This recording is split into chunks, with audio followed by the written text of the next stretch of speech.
বাবা যে দই বড়াটা এনেছিল সেই দই বড়াটা মা এখন রেডি করছে।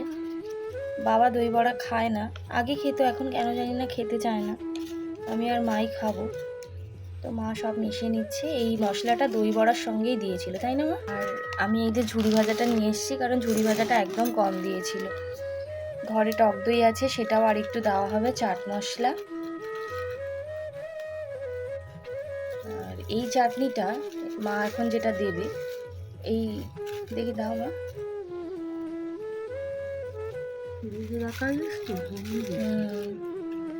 এই ফ্রিজে ছিল এটা, এই চাটনিটা এর সঙ্গেই দিয়েছে।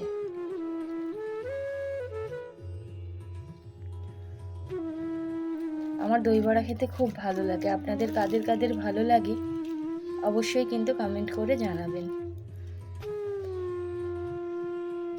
দই বড়া অনেকে ঘরেও বানায়, কিন্তু ঘরে বানানোটা অনেকটা ঝামেলা। এটাই হলো বিষয়। আর ঝুড়ি ভাজা একদম একটুখানি দিয়েছি। এই হলো ওনাদের দেওয়া ঝুড়ি ভাজা। 60-70 টাকার দাম নেয় না, এটা 50 টাকা নিয়েছে। যাই হোক, 80 টাকারটাও অনেক দেয়।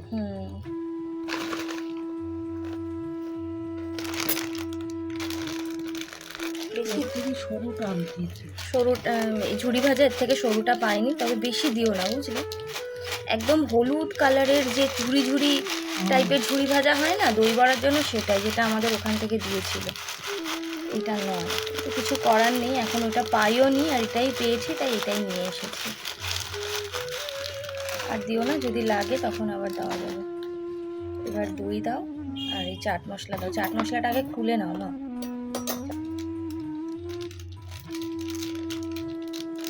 মা এবার একটু চাট মশলা দিয়ে নিচ্ছে। চাট মশলা দিলে অন্য রকম খেতে লাগে বলে।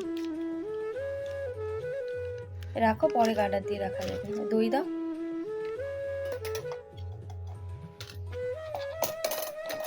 দইটা এখানে রেখে তারপর ঢালো।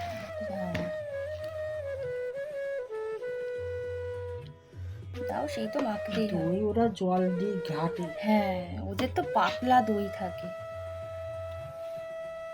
আর দিও না, এবারে মাখাও, তারপর আবার লাগলে দিও।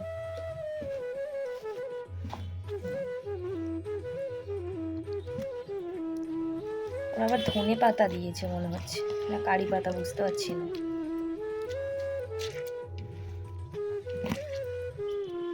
ঠিক আছে, মা মেখে নিক, আমরা খেয়ে নিই। আপনাদের কাদের কাদের দই বড়া ভালো লাগে অবশ্যই কিন্তু কমেন্ট করে জানাবেন। ভিডিওটা যদি ভালো লাগে তাহলে একটা লাইক, কমেন্ট, শেয়ার করবেন। সকলে খুব ভালো থাকবেন, সুস্থ থাকবেন, সচেতন থাকবেন। দেখা হবে আবার একটা অন্য ভিডিও নিয়ে। সকলে ভীষণ ভীষণ ভালো থাকবেন।